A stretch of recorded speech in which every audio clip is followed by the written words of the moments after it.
এই গত 3 মাস আগের ঘটনা আপনারা দেখেছেন। ঢাকা থেকে একটা লঞ্চ বরিশালের দিকে রওনা হয়েছিল বরগুনার দিকে। চতুর্দিকে পানি আর পানি, মাঝখানে লঞ্চ চলতেছে। গভীর রাত, লঞ্চে আগুন লাগছে।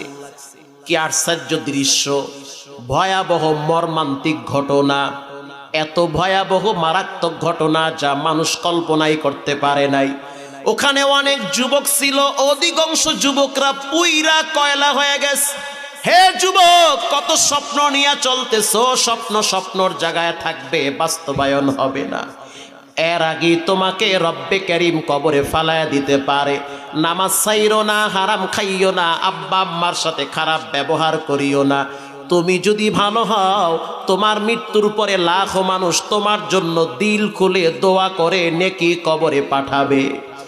ওই লঞ্চের ভিতরে এমনও কিছু যাত্রী ছিল যাদের বাড়ি আমাদের গ্রামের বাড়ির পাশে। এক যুবক ছিল যার আগামীকাল মাগরিবের পরে বিবাহ হবে। আগামীকাল মাগরিবের পরে বিবাহ হবে। আজকে সে চকবাজার থেকে লাকেশ বইরা বিবাহের সামগ্রী ক্রয় করেছে। মায়ের ফোন দিয়ে কয়, মা লাল শাড়ি কিনছি, তোমার বৌমারে যদি এই শাড়িটা পরাই বড় সুন্দর লাগবে গো মা। মায়ের টেলিফোন দিয়ে বলতে আছে, নাকের ফুলটাও বাবা কিন্ন, কিপটামি করবা না, আমার প্রথম বউ, তুমি আমার প্রথম সন্তান, টাকার চিন্তা করবা না, আমি ভালো করে সাজাইয়া বাড়িতে আনবো। আমার মেয়েটারে যেমন সাজাইয়া আর একটা পুরুষ নিয়ে গেছি, আমিও আর একটা মেয়েরে তোমার জন্য সাজাইয়া আমার বাড়িতে পুত্রবধূ হিসাবে নিয়ে আসব। কত স্বপ্ন, কত আশা নিয়ে মার্কেট করলো। নিজে হাতে মেহেদি লাগাইছে, 2 হাতে মেহেদি লাগাইছে। লঞ্চে উঠার পরে ভিআইপি কেবিন ভাড়া নিছে।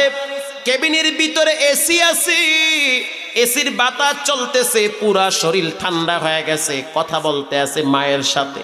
এদিকে লঞ্চ ছাইরা দিছে, নদীর মাঝখানে চইলা গেছে। মায়ের সাথে অনেক কথা বলতে আছে। মা কথার ফাঁকে ফাঁকে বলে, বাজান আজকে কেন জানি আমার কলিজাটা শুকায়া যাইতেছে। তোর আব্বারে আমি বলছি শরবত বানা দাও। আল্লাহ বুঝাইতে চায়, ও সন্তানের মা, শেষবারের মতো কথা বইলানে। কেন শুকায় জানো? এটা হলো তোর সন্তানের শরীরের আগুনে তোর কলিজা আজকে শুকায়া ফেলাবে। সন্তান লম্বা টাইম মায়ের সাথে কথা বলছে। কথা বলার পর টেলিফোনটা রাইখা দিছে। কিছুক্ষণ পর আবার ফোন দিল ওই যেই মেয়েটাকে বিবাহ করবে, ওই মেয়ের মার কাছে।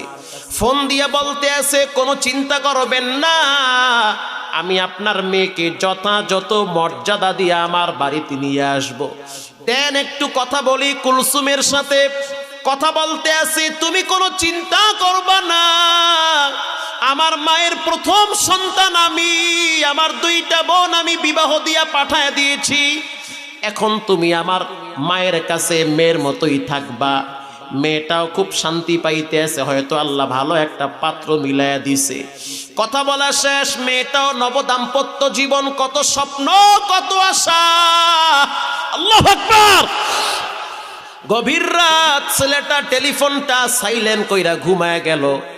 ঘুমায় যাবার পর কিছুক্ষণ পরে বারবার ফোন আসতেছে, কিন্তু এত যে মা ফোন দিতেছে ছেলের কোনো খবরই নাই। সে তো ঘুমায়, কারণ মায়ের কলিজার ভিতরে তার লাগায়া দিছেন কে? মা ঘুমাইতে পারে না। পৃথিবীর কোনো প্রান্তে যদি কোনো সন্তান মুসিবতে পড়ে, আল্লাহ তাআলা মুহূর্তের ভিতরে মায়ের কলিজায় আগেই খবর পৌঁছায়া দেয়। এজন্য মা বারবার টেলিফোন দেয়, কিন্তু সন্তান সাইলেন্ট কইরা ঘুমায়। কিছুক্ষণ পর যখন দেখলো শরীরটা গরম লাগতে আছে, এসি বন্ধ হয়ে গেছে। কি ব্যাপার, এসি কেন বন্ধ হয়ে গেল? টেলিফোনের দিকে তাকায়া দেখতে আছে 30টার উপরে ফোন আসছে, মায়ের ফোন। এরপরে ফোন কল ব্যাক করলো মায়ের কাছে। একবার ঋণ দিতে না দিতেই মা রিসিভ করলো। মা বলতে আছে, বাজান কেন জানি আজকে আমার চোখ পুরাইতেছি। ওই মায়ের রেকর্ডগুলো আমরা শুনেছি, মা আর সন্তানের ফোনালাপ, এটা রেকর্ড হয়েছে। মা বলতে আছে, আমার চোখ পড়াইতে আছে, কলিজা শুকায় যাইতে আছে, তুই কোথায় রে বাবা? আমি তো লঞ্চে আছি, এখনো পর্যন্ত ঘাট দেয় নাই। কিন্তু মা বুঝতেছি না, হঠাৎ এসি বন্ধ হয়ে গেছে। মা কয় তাড়াতাড়ি দেখ কি হয়েছে। ফোন রাইখা দরওয়াজায় হাত দিল, দরওয়াজাটা একেবারে গরম হয়ে গেছে, দরওয়াজায় হাত দিতে পারে না। তার মানে বাহিরে আগুন লাগা মানুষ পুইরা মরতেছে। নিচতলায় আগুন লাগছে, কেবিনে আগুন লাগছে, আগুন উপরে উঠতে উঠতে দোতলায় তিনতলায় চলে গেল। দরজা খুলতে চায়, কারণ দরজা তো একেবারে শক্ত হয়ে গেছে, আরো তো আগুন পুরাটা গরম হয়ে গেছে। এত চেষ্টা করে দরজা খুলতে পারে না। জানলায় হাত দিছে, জানলাটাও শক্ত। বুঝতে আর বাকি নাই বাহিরে কিছু একটা হইতেছে। জানলার কপাটটা সরাইয়া, পর্দা সরাইয়া তাকায়া দেখতেছে বাহিরে আগুনের লেলিহান শিখা উপরে উঠতেছে। এবার সন্তান বুঝতে পারছে এই দরজা খুইলা বের হওয়ার শক্তি আমার নাই। কি হয়ে গেল, কি হচ্ছে ভেবে অস্থির হয়ে গেল। ফোন দিল মায়ের কাছে, ফোন দিয়া বলতে আছে, মা বিদায়ের সালাম দাও, আর কোনোদিন কথা হবে না। আল্লাহর কাছে একটু 2 রাকাত নামাজ পড়া দোয়া কইরো, জীবনে আর কোনোদিন তোমার সাথে আমার সাক্ষাৎ হবে না। আল্লাহু আকবার। এটার নামই দুনিয়ারে বাবা। হঠাৎ চলে যেতে হবে, কে কখন কিভাবে যাবে এটা পৃথিবীর কোনো মানুষ জানে না। ওই মেয়েটাকে ফোন দিল, কারণ যেই মেয়ের বিবাহ হবে সে তো আগের দিন রাতে আর ঘুম হয় না। ফোন দিয়া বলতে আছে, বোন তুমি আমাকে মাফ করে দিও, বড় আশা ছিল আমার মা তোমাকে মেয়ে হিসাবে আমাদের বাড়িতে নিয়ে আসবে, ভালো একটা ছেলে দেখা বিবাহ বৈশ। ভাগ্যের কি নির্মম পরিহাস, চতুর্দিকে আগুন আর আগুন। ওই ছেলেটা কেবিনের ভিতরে আগুনে পুইরা চিৎকার মারতে মারতে শেষ নিঃশ্বাস ত্যাগ করেছে।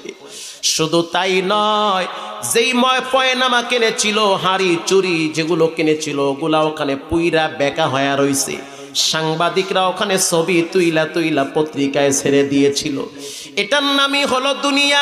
এই দুনিয়ার আগুনের চাইতে 69 গুণ পাওয়ার হবে রবের আগুন। আল্লাহর আগুন থেকে যদি বাঁচতে চাও, জীবনে কোনোদিন নামাজ ছাড়া যাবে না। এখনো পর্যন্ত কত মায়ের ঘরে কান্নার আওয়াজ। এই তো কয়েক মাস আগের ঘটনা, চট্টগ্রামে কন্টিনিউয়ার বাস্ট হইয়া কত মায়ের সন্তান